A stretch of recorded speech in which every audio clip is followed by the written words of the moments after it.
केडगाव येथील महावितरणाच्या अधिकारी कर्मचाऱ्यावर मध्यरात्री हल्ला.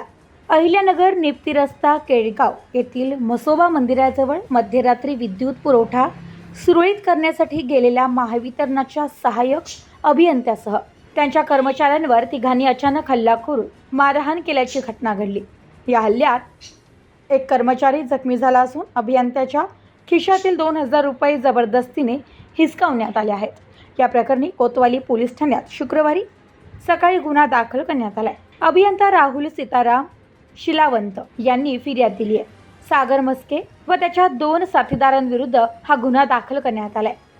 30 मे रोजी मध्यरात्री 1 वाजता केडगाव भागातील भूषणनगर येथे विद्युत पुरवठा खंडित झाला होता.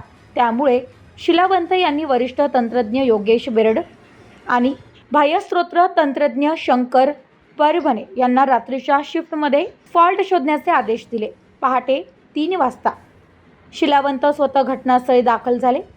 फॉल्ट शोधत असताना सागर मस्के त्यांच्याजवळ आला व तुम्ही MSEBचे कर्मचारी आहात का?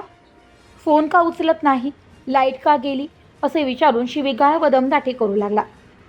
शिलावंत यांनी त्यास समजावण्याचा प्रयत्न केला असता त्याने त्यांच्याशी झटापट करत त्यांच्या शर्टच्या खिशातील 2,000 रुपये काढून घेतले व खिशात ठेवले.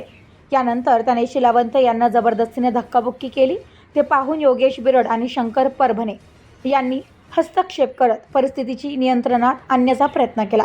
परंतु सागर मस्के याने लगेचच फोनवरून आपल्या 2 अनोळखी साथीदारांना बोलावून घेतलं.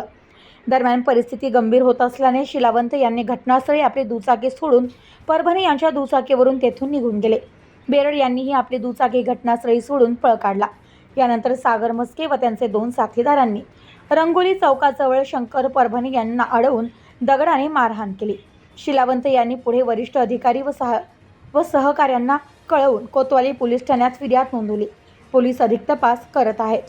Bureau report, news today 24, Ahilyanagar.